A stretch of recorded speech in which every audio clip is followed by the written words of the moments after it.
I'm Sue Elliott. And I'm Ed Holen. Welcome to this week's edition of the Olympia Insider, where our focus is on supporting families. You know, in studies, they've shown that families are the major care provider for both children and adults in our state, and that families support the people that have the most challenging behaviors much more than people living in the state institutions or in community residential. It's also a fact that families not only provide the main caregiving support, most folks continue to be supported by their families well into adulthood, and those needs change over time.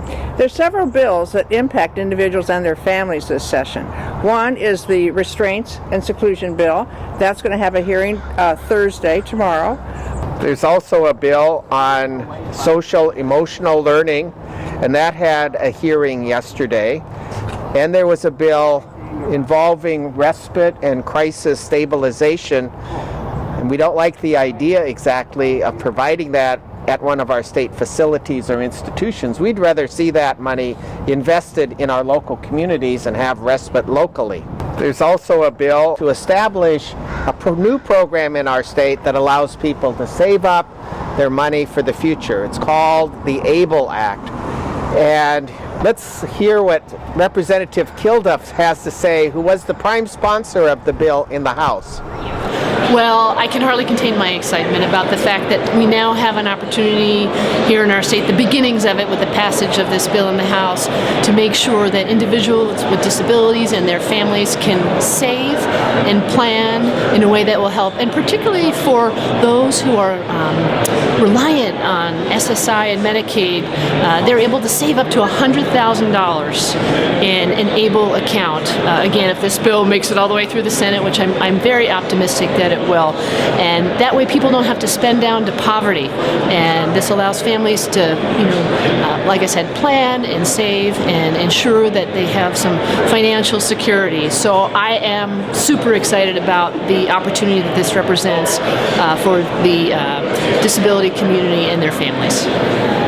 We also spoke with Rob Duff from the governor's office about the bill that the governor has in reducing toxics. There's a couple of toxics reduction bills that are in front of the legislature currently. One is 1174 that deals with flame retardants, and then there's another that's 1472 that's governor request that provides a broad strategy for looking to where the worst chemicals are coming from so that we can reduce them at their source rather than continue our efforts on just cleanup and permitting.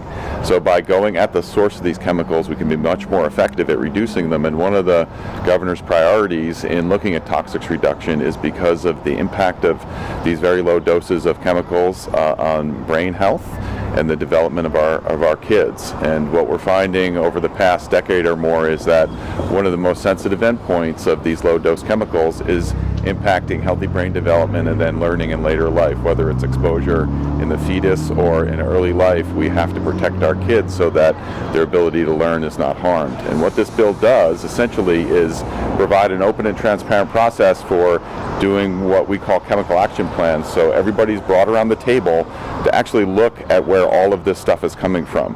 We now know that, whereas before, 40 years ago, some of the big sources of pollution were coming from big stacks and big pipes that dumped into our air, our river.